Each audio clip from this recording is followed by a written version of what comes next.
Yepyeni bir tarif videosuyla daha hepinize tekrardan selamlar, sevgiler. Kanalıma hoş geldiniz. Bugün sizlerle birlikte tam kıvamında çok lezzetli bir armut reçeli hazırlayacağız. Tarifimize başlamadan önce videomu hangi ülke veya şehirlerden izlediğinizi yorumlarda benimle paylaşırsanız çok sevinirim. Ben hemen işime başladım bile. Öncelikle şöyle genişçe bir kase aldım. Ardından içerisine yarım limonun suyunu ilave ettim.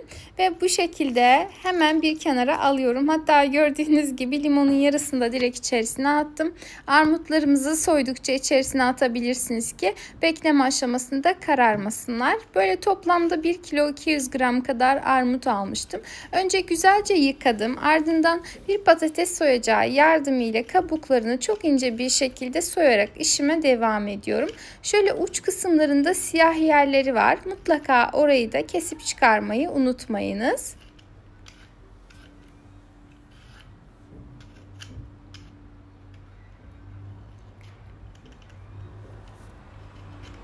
Hatta sap kısımlarını da böyle ince bir şekilde soydum.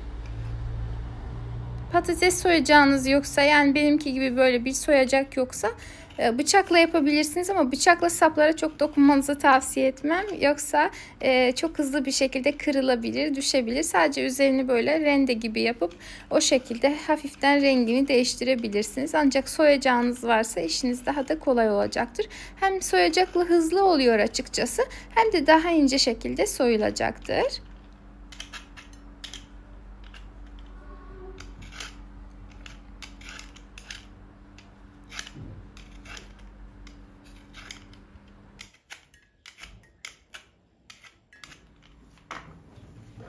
Tamamını soyup hazırladıktan sonra elimize bir çatal alalım ve armutların üzerine delikler açalım. En az 3-4 yerinden bu şekilde delmeyi unutmayalım ki içerisine kadar şerbeti doğsun, güzelce pişebilsinler.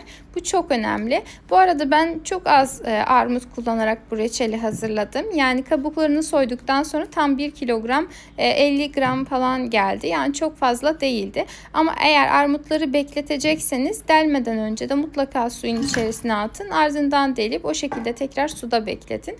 Çünkü biliyorsunuz ki armut çok fazla hızlı kararan bir meyve. O yüzden mutlaka limonlu suda bekletmenizi tavsiye ediyorum. Bu şekilde hemen bir kenara aldım ve bu aşamada geçiyorum artık şerbetini hazırlamaya. Şerbet derken önden bir şurup hazırlayacağız. Öyle çok bir şey değil. Hızlıca hazırlanan bir şey aslında.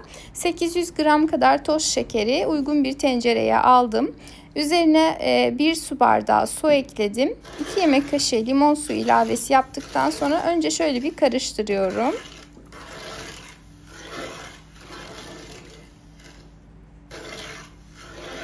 Şeker miktarı su miktarına göre çok daha fazla olduğu için kolay karışmıyor. Ancak ocağa aldıktan sonra biraz daha karıştırmaya devam ederseniz şeker içerisinde yavaş erimeye başlar. Böyle tamamen eriyip hafiften kaynamaya başlayacak. Kaynamaya başladıktan sonra tekrardan karıştırıp 2-3 dakika daha kaynatmaya devam edelim.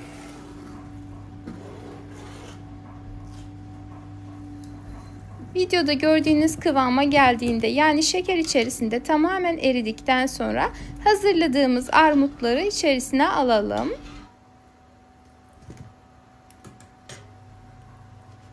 Armutları tencereye aldıktan sonra üzerine 3-4 dilim kadar ince kesilmiş limon ekliyorum. Hemen peşinden 3-4 tane kadar karanfil ilave ediyorum. Tadının çok baskın olmasını isterseniz daha fazla ilave yapabilirsiniz.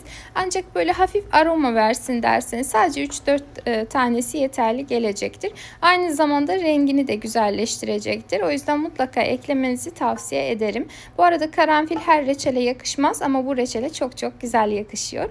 Şöyle 2-3 dakika kaynattıktan sonra güzelce karıştırdım. Tencerenin kapağını kapattım ve reçel tamamen soğuyana kadar bu şekilde şerbetin içerisinde beklettim. Yani meyveler de tamamen soğudu. Reçelin suyu da tamamen soğumuş oldu. Dilerseniz akşamdan sabaha kadar da bekletebilirsiniz. Ardından ocağı açtım ve tekrardan kaynamaya bıraktım. Böyle yavaş kaynıyor. Kaynamaya devam ettikçe renk değişimini de kendiniz gözünüzle göreceksiniz. Özellikle ilk kez yapacak olanlar için çok fazla hızlı geçmiyorum renk değişim aşamalarını görün diye. Bu aşamada tencerenin kapağını biraz kapattım. 5 dakika kadar da kapağı kapalı şekilde güzelce pişirdim ki meyveler tamamen yumuşasın. Ardından kapağını açtım ve kıvam alana kadar pişirmeye devam ettim. Gördüğünüz gibi rengi böyle tamamen değişti. Meyvelerin de artık piştiğinden tamamen emin oldum. Elime aldığımda da böyle gördüğünüz gibi rengi değişmiş, iyice parlaklaşmıştı. Bu şekilde yakından da göstermek istedim sizlere. Ve bana göre artık tamamen hazır olmuş durumda. Zaten dediğim gibi, az önce de söylediğim gibi, yani renginden de kendi görüntüsünden de kolayca anlayabilirsiniz. Ancak yine de anlamazsanız, bir ikilemde kalırsanız bir kasenin içerisine suyundan birazcık alın. Soğudukça kıvam almaya başlıyorsa demek ki olmuştur artık. Reçel çok fazla kaynatmaya gelmez. Pekmez gibi tat oluşur. Lezzeti, meyvenin aromatikliği tamamen gider. O yüzden kıvamında kaynatmaya dikkat edin lütfen. Ortalama 1 saat kadar kısık ateşte kaynattım. O ilk aşamaya geçip ikinci defa kaynattıktan sonra 1 saat kadar kaynattım. Sizin ocağınıza, kullandığınız tencereye göre değişebilir. Önemli olan kıvamının tutup tutmaması. O yüzden de her aşamada renginin nasıl değiştiğini, kıvam almaya başladığını sizlere detaylıca göstermeye çalıştım. Açıkçası ben çok reçel yaparım ama hayatımda ilk kez armut reçeli yaptım. Sanırım bundan sonra en favori tariflerimden birisi oldu. Gerçekten çok ama çok beğendim. Herkes de hem lezzetini hem görüntüsünü çok beğenmişti. Sizlere kesinlikle tavsiye ederim.